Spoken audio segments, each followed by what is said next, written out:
Politics is boring. It's just not relevant to my life. Politicians are just in it for themselves. Politicians never listen. If that's how you feel about politics, I'm not surprised. We hear these statements all the time, and they certainly aren't unique to this generation. Politics is an inherently conflicted endeavor, full of complicated interests, shifting coalitions, and difficult compromises. Add to that the role of money and the media, and it's easy to see why when some people hear the word politics, they just turn off. But wait, don't turn off. Part of the problem is we feel so distant from our politicians. They might campaign all over their district or the country, but their work can sometimes also put them in a bubble. And the need to deliver bite-sized pieces of information to hundreds, literally thousands of people a week can give some politicians stump speechitis and leave some voters feeling empty. Part of what YouTube can do is give voters and candidates more direct access to one another to generate a more authentic public dialogue. If YouTube is going to hold candidates more accountable for what they say and do, it should hold us all more accountable for a more open and more direct public discussion on the issues that we all care about. So what do you believe is America's single greatest challenge? America's greatest problem is ultimately deciding what country she wants to become. What are you going to do? What are you going to do to bring about the change that's needed? What I've decided to do is I'm going to place solar panels on my roof to give my house electricity, and I'm going to heat my house geothermally. So how about letting me know what you think is the most important issue that's not getting enough straight talk? I think this issue is the issue of how much power the government should have. Some users have taken it to another level.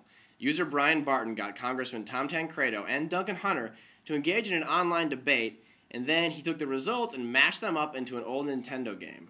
Today's debaters are Congressman Hunter and Congressman Tancredo. They both have many years of experience working in Congress and training to become the next president of the United States.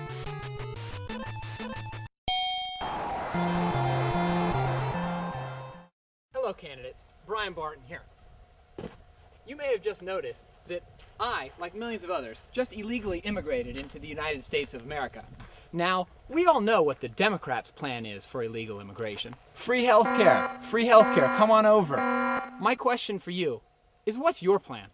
My plan to stop illegal immigration, it's pretty dramatic. It's pretty scary. It's very controversial. Here it is in 3 words. Enforce the law. We need enforceable borders. And that means very simply building the border fence. And you know, I built the border fence in San Diego. We knocked down smuggling of people and narcotics by more than 90%. Well, I'm not sure how the congressman felt about the final video, but the fact that they are willing to participate does say something about the power of this medium. Even the Prime Minister of England has taken to using YouTube to reach voters. Hello, thank you very much for visiting the Labour Party's YouTube channel. The purpose of this is so that people can get a proper idea of actually what we're trying to do in the Labour Party, what we're about, you know, rather than simply everything going through the media. You actually get to hear what it is we're saying, an explanation of the questions that people are asking. Probably the most impressive access that any YouTube user has gotten to a candidate so far is James Katecki, who got presidential candidate Ron Paul to come to his dorm room to do an interview for his channel, Emergency Cheese.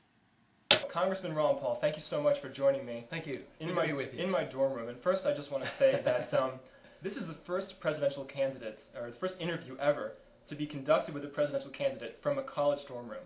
Starting off, the intent was not to become a congressman, because the intent was to try to bring attention to the American people the serious economic problems we have, and to try to get people interested in monetary policy. Well, if U.S. presidential hopefuls and the Prime Minister of England can use YouTube to connect to people, it's only going to get better from here. In the coming months, we'll work harder to make better connections between voters and candidates. Let me know what your suggestions are.